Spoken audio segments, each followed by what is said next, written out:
Welcome back to another transmission. And in this transmission, we are going to be talking about discount residential energy.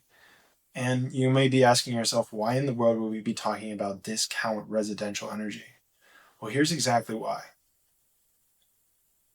The way the world is currently set up is people can become billionaires off of energy crises.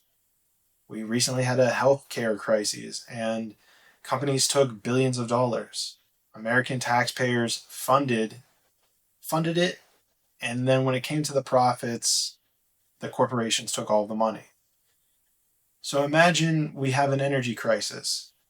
Well, try not to imagine it for too long, but if that were to occur, I guarantee you, there would be energy companies that would make a killing off of it. They would be crushing it.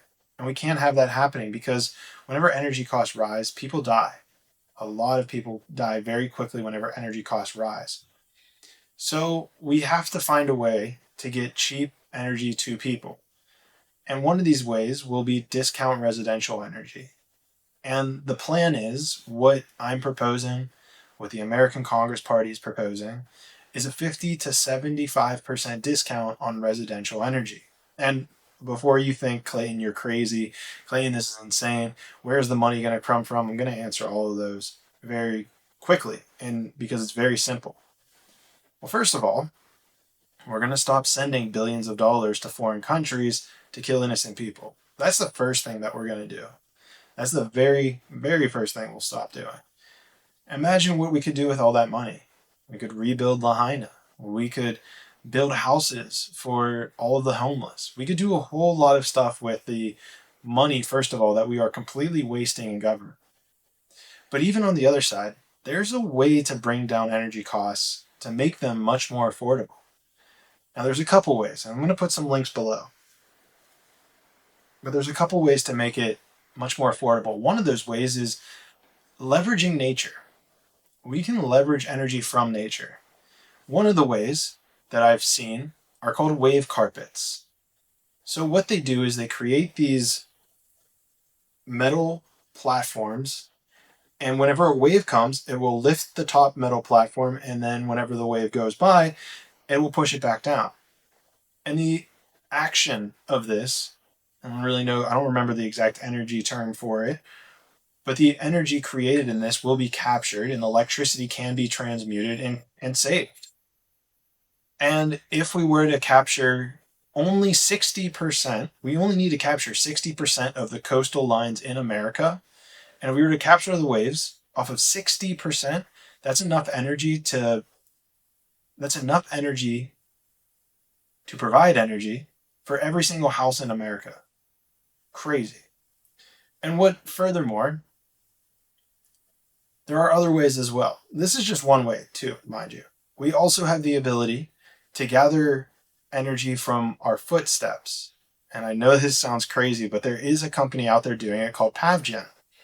And what PavGen is doing is they are creating these tiles that we could put in places like subways, in not restaurants, airports. We could put them in restaurants too. Anywhere you have mass amount of people walking, grocery stores, and these tiles will compress about a centimeter or two as you walk. And that compression, that energy of compression gets captured and will be able to be used for renewable energy. This is just clean energy, if you will. This is actually clean energy. Other ways that we have is, I don't know why I just froze on that word, piezoelectricity. Piezoelectricity is an amazing thing as well. And I'm not going to get all into the science here on this podcast because I just want to introduce these ideas to you guys. Piezoelectricity allows us to capture energy from essentially rubbing crystals together. And a way you can do this is through roads. So if we recreate our infrastructure, or we don't even need to completely recreate it, but if we just outfit our infrastructure, our roads, our highways, we can capture energy from the tires pressing on these crystals. Now, again, these deserve their own completely far more in-depth scientific podcast on their own. I am not the person to go to for this. I'm sure there's a beautiful podcast on the science behind all of these things. But the fact remains is that it's possible. It's possible for us to bring down our energy costs tremendously. It's possible to levy the burden that is being placed on the American citizens. It's possible for us to live a cheaper life. I know wages have been stagnant, it's terrible, but we can find ways to lower the costs of the things that we're paying for. I recently saw a video on X of a woman, a mother, who has kids, and her electric bill doubled recently. And I think that's probably a story of many people. So we need to find a way. And there are ways. And that's what I want to stress here, is that there are many ways. And this is only 3 ways that I've found. I'm sure there are far more that I have not even thought of, that you haven't even thought of. And if you want to find more data and even go more in depth, go to clayton24.com as clayton24.com/policies, because I go into much deeper detail when you scroll down to the bottom of data points referencing this. And you can find links there as well to those data points. But the fact remains is this. Whenever there are industries that can create crises that we are dependent on, we are very dependent on energy. We are very dependent on food. We are very dependent on our healthcare systems. When we have these industries where people can profit from crises, we have a big issue. It's a recipe for disaster. So we have to find a way to reduce this burden, take away the ability to profit off of these things. And one of those ways is government intervention. But we need to have balance, because we can't completely get rid of the private industry, but we can't completely make it a public sector. So we have to find a balance between the two. And what this will do is create freedom and prosperity for all. Because finding balance in all of our systems is the best way forward. We can't be trying extremes anymore.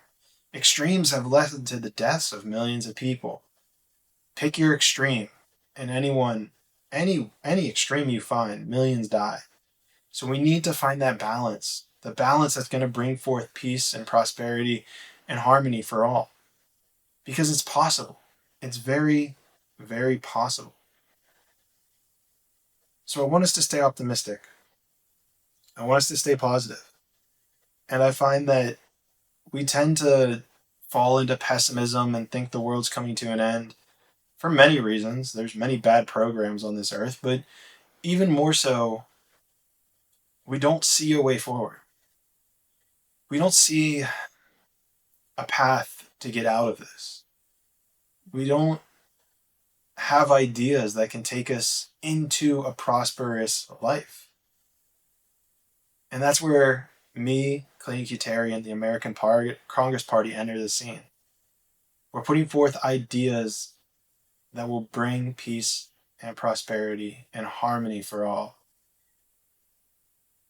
So with that being said, I appreciate you all.